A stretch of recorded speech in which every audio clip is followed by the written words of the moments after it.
Ustedes saben que el 6 de enero se celebra la fiesta llamada la Epifanía. Pero la Iglesia Católica, por motivos pastorales, cuando una solemnidad cae cerca de un domingo, acerca la solemnidad para el domingo próximo. Hoy es domingo 2 de enero. Sin embargo, hoy estamos celebrando la solemnidad de la Epifanía del Señor. Nosotros los curas, los predicadores, a veces utilizamos palabras que creemos que las personas entienden y no todo el mundo entiende el lenguaje bíblico y el lenguaje religioso. La palabra Epifanía es una palabra griega que traducida al español se traduce como manifestación. Hoy estamos celebrando la manifestación del Hijo de Dios. De hecho, en la Iglesia Oriental hoy se celebra la Navidad. Nosotros la celebramos el 25 de diciembre. Y hoy celebramos la manifestación del Hijo de Dios a todas las naciones, representadas en estos sabios de Oriente, que acostumbramos a llamarlos los Reyes Magos, pero que según el Papa Benedicto XVI no eran ni reyes ni eran magos, sabios de Oriente. Y la pregunta que nosotros tenemos es, ¿y cuántos eran? ¿De dónde venían? No lo sabemos. La Biblia no dice cuántos eran. En la antigüedad se creían que eran 33. Después se creía que eran 12. Pero iluminados por un escrito que no hace parte de la Biblia, no es inspirado, sino que se conoce como apócrifo, sin inspiración, y se llama el Evangelio Apócrifo de Santiago, que no es bíblico, pero que nos dice que eran 3 y nos da el nombre. Hasta nosotros mismos los conocemos. ¿Cómo se llamaban? Melchor, Gaspar y Baltasar. Y les ponemos colores. Uno era, perdónenme la expresión, afrodescendiente, negro decimos en Colombia. Otro era blanco y otro era amarillo. Y los ponemos llegando en un caballo, un camello y un elefante. La Biblia no lo dice, pero nosotros tenemos imaginación y en el pesebre lo hacemos. ¿Y por qué hacemos todo esto? Porque en estos personajes, sean 33, sean 12 o sean 3, como se cree en la iglesia contemporánea, estamos representados todos nosotros que no hacemos parte del pueblo judío, del pueblo de Israel. Pero como decía la primera lectura, el Hijo de Dios ha manifestado su gloria para todas las naciones. Dice, en ti se manifestará su gloria, hablando de Jerusalén. Y desde Jerusalén manifiesta la gloria para todas las naciones, una profecía. Vea qué interesante esto. En estos personajes estamos representados nosotros.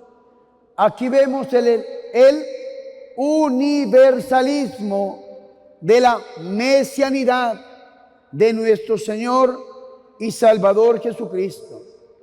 El universalismo que nos muestra 2 dimensiones: la dimensión de la realeza y de la humanidad de nuestro Señor y Salvador Jesucristo.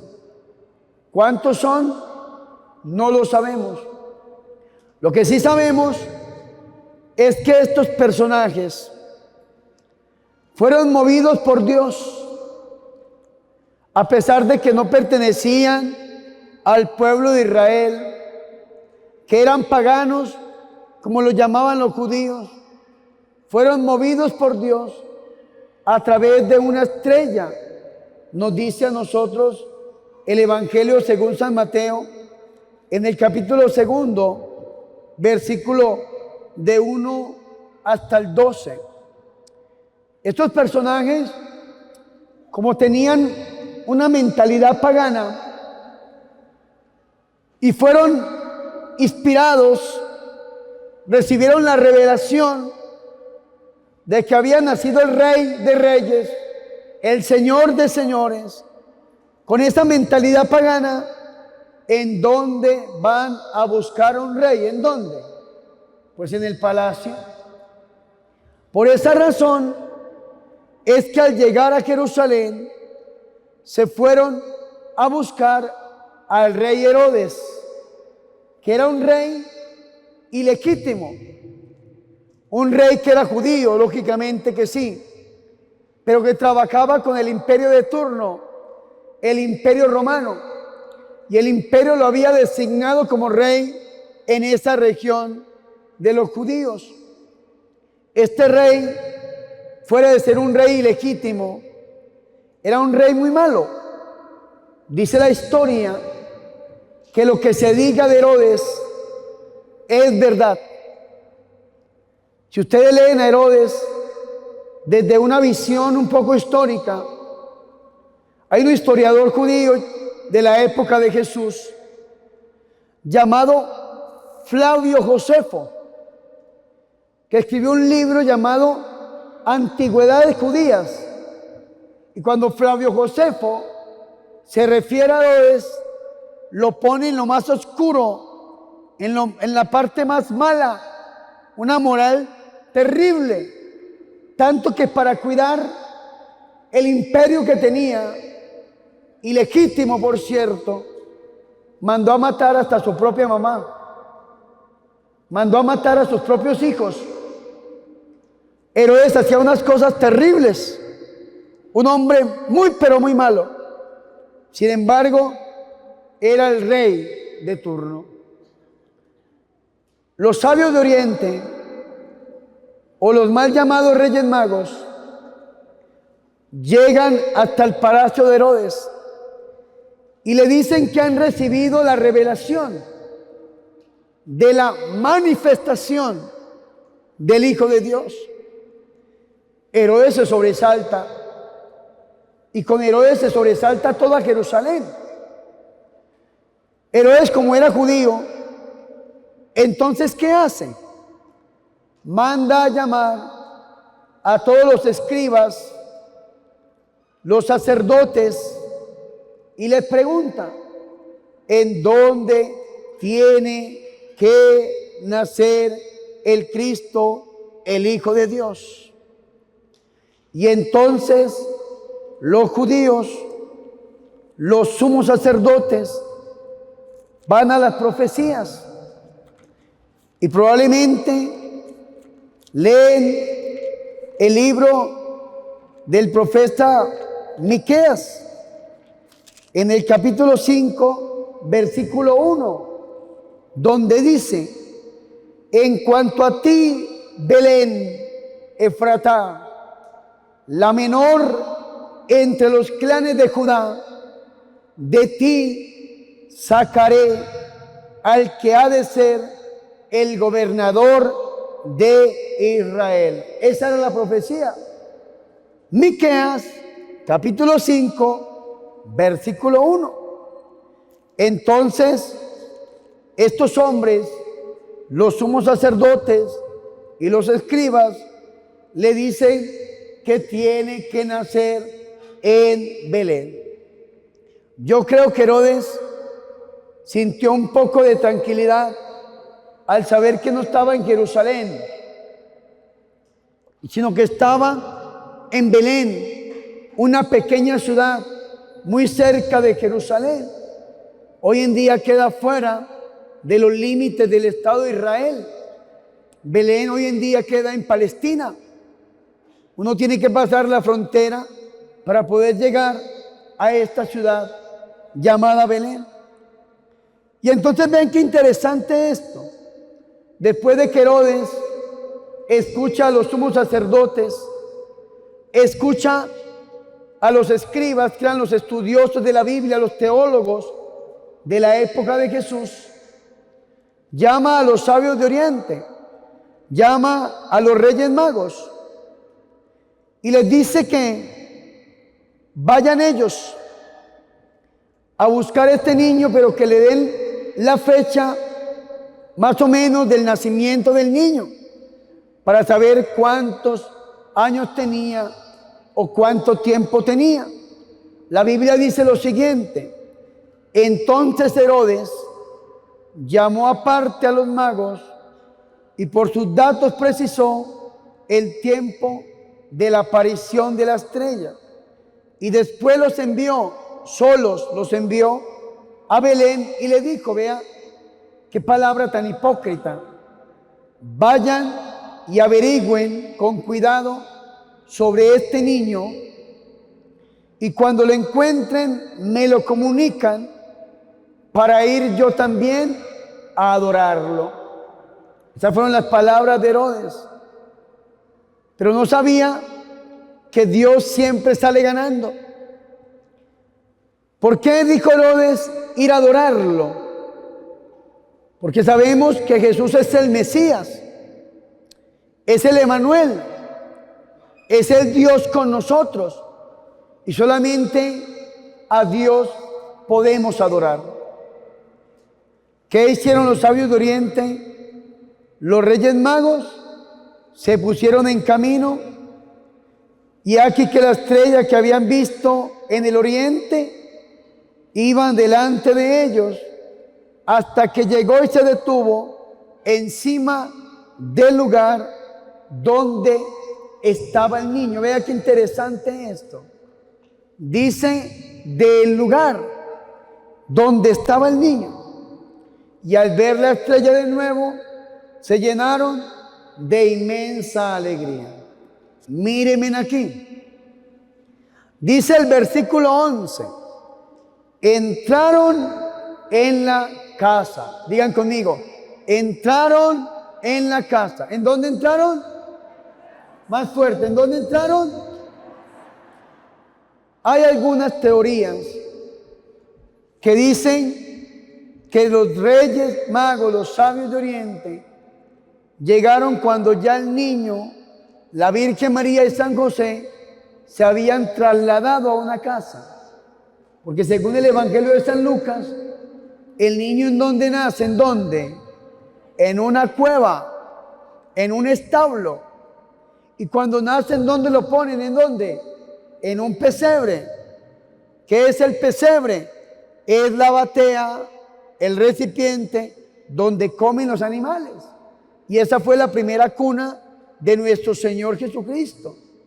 Hoy en día esa cuna, según la historia de la iglesia, se encuentra en Roma, en Santa María la Mayor, ahí debajo del altar donde celebra el Papa.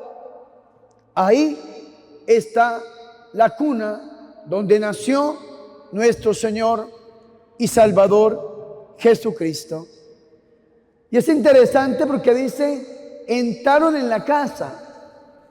Algunos historiadores dicen lo siguiente: las casas en la época de Jesús se dividían en dos sectores. Uno, la parte de la vivienda, y en la parte de atrás habían algunas cuevas donde acogían los animales. José, que era de Belén, de la tribu de David, tenía que ir a empadronarse por la orden que había dado el rey de tener que vivir en la propia ciudad por un conteo que iba a hacer. Entonces José, junto con María, su esposa, llegan a Belén. Tal vez dicen algunos historiadores que habían llegado otros familiares primero y no había espacio en la casa para ellos. Y entonces les tocó acudir a esta cueva, a este establo, a este lugar que hacía parte de la misma casa. Después de que nace el niño, entonces se trasladan a la casa cuando algunos familiares tal vez ya habían partido de Belén hacia sus lugares donde vivían, donde residían. Son sencillamente hipótesis de los cuales nos hablan a nosotros algunos biblistas, algunos teólogos. Sin embargo, es importante ponerle cuidado a este versículo 11. San Mateo, capítulo 2, versículo 11. Dice, entraron en la casa, vieron al niño con María su madre y postrándose lo adoraron. Abrieron luego sus cofres y le ofrecieron dones de oro, incienso y mirra. Vea qué bonito esto. ¿A quienes vieron los sabios de Oriente, los Reyes Magos? ¿A quienes vieron? ¿A quién? Al niño. Pero el niño no estaba solo. El niño estaba ¿con quién? Con María, su madre. ¿Con quién? Porque siempre que se habla en la Biblia de la Virgen María, es en referencia a que ella es la madre del Señor. Siempre que se habla del niño, se habla de la madre. Y siempre que se habla de la madre, se habla del niño. Porque donde está Jesús, está la Virgen. Y donde está la Virgen, está Jesús. Vea que los Reyes Magos o los sabios de Oriente no le dijeron a la Virgen, hola señora María, ¿será que usted se puede quitar un momento para yo adorar a su hijo? No. ¿Vieron a quién? Al niño. Y junto al niño, ¿quién estaba? María, su madre. ¿Y qué hicieron? Se postraron y lo adoraron. Con la Virgen María presente, adoraron al niño. Eso es lo que hacemos los católicos. Adoramos a Jesús con su mamá presente. Adoramos a Jesús a través del corazón de su mamá. Adoramos a Jesús porque no hay camino más corto para adorar a Jesús y para llegar a Jesús que el corazón inmaculado de su Santísima Madre, la Santísima, Purísima y Castísima Virgen María. Amén. Fuertes aplausos al Señor.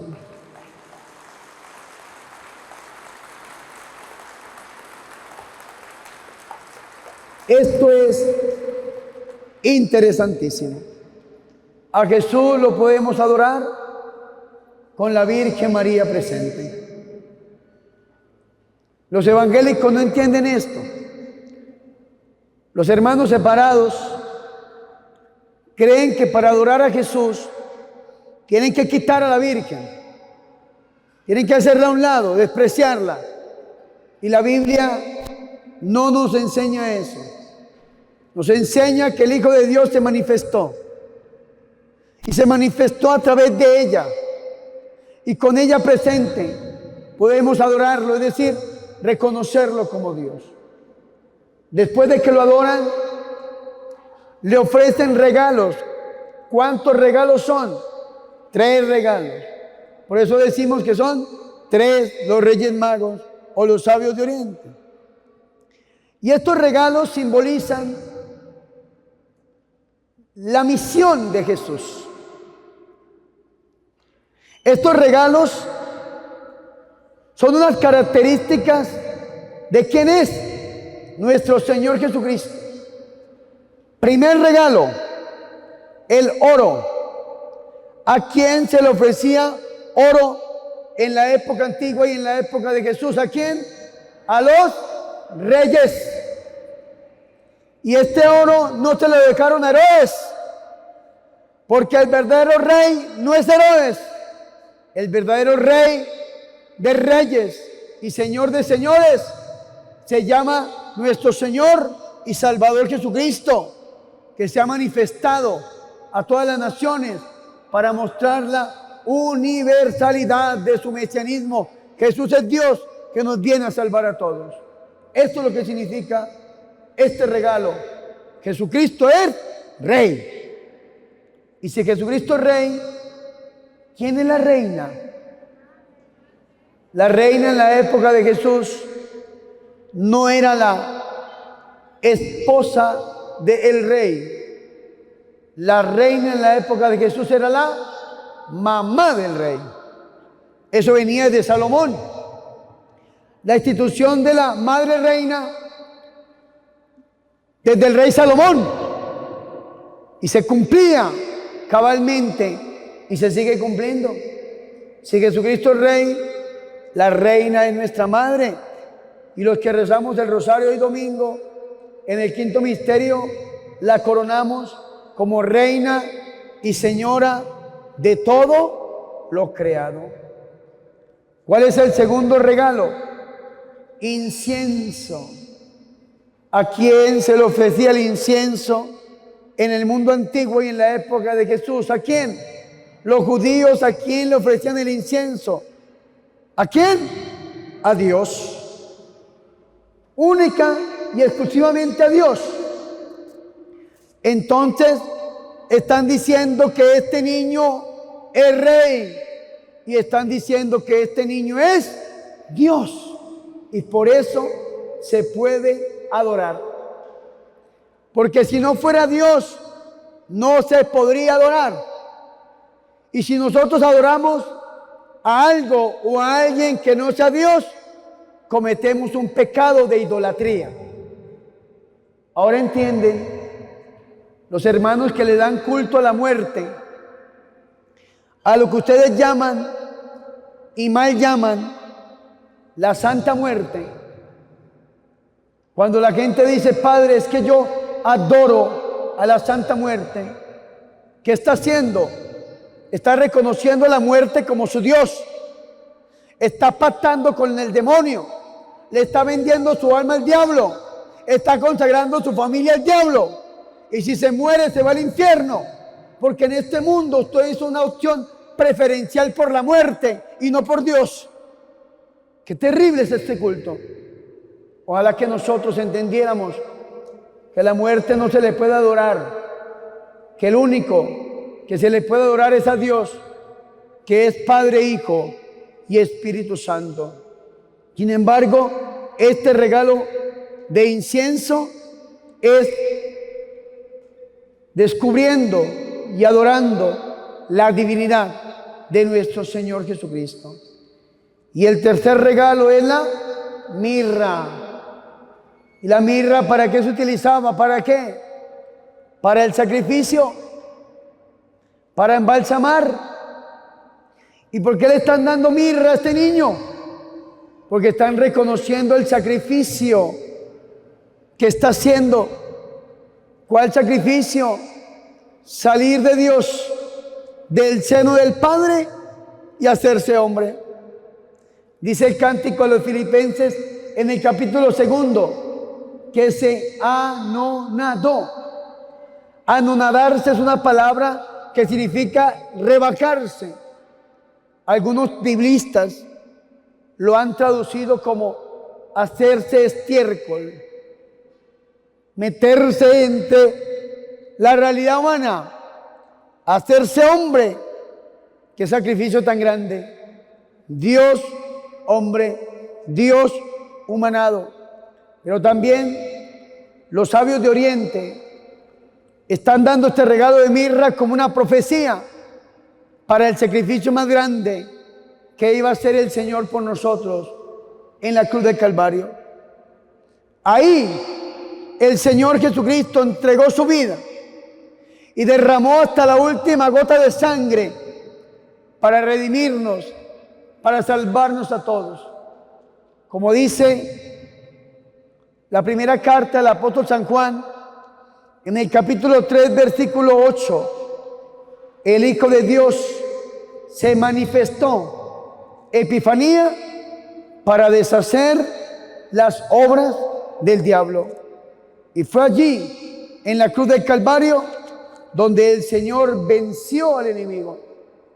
Dice la carta a los Colosenses, en el capítulo 2, versículo 5, de una manera muy hermosa, 2:14. En la cruz canceló la nota de cargo que había contra nosotros, con todas las prescripciones, con todas las cláusulas desfavorables, y la quitó de en medio nuestro, clavándola en la cruz. Y una vez despojados los principados y las potestades, los exhibió públicamente en su cortejo triunfal. ¡Qué texto tan hermoso! Había una nota de cargo. El demonio tenía una factura, una cuenta de cobro en contra nuestra, que nos la pasaba cada vez que quería. Pero el Hijo de Dios se manifestó para deshacer las obras del diablo, y el Señor tomó esa nota de cargo y la clavó en la cruz. Es decir, nos dio libertad. ¿Cuál es el problema nuestro? Que en lugar de reconocer a Jesús como Dios, como Rey, como Señor, lo que hacemos es desclavar esa nota de la cruz y entregársela al demonio. ¿Y qué hace el diablo? Nos pasa otra vez factura. Nos cobra a nosotros ese error de haber ido donde las brujas, los brujos, los hechiceros. El diablo nos pasa factura. ¿Y qué tenemos que hacer hoy entonces? Reconocer la manifestación del Hijo de Dios, que se ha manifestado, epifanía, para deshacer las obras del diablo, y pedirle a nuestro Señor, que es Rey y que es Dios y que se entregó por nosotros, que nosotros de este lugar salgamos hoy sanos, libres, bendecidos y en la victoria de ser hijos de Dios. Amén. Fuertes aplausos a Jesús.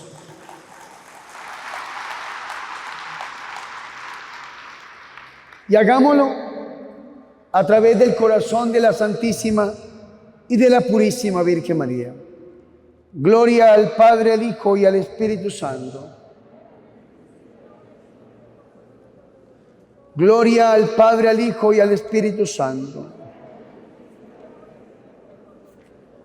Gloria al Padre, al Hijo y al Espíritu Santo.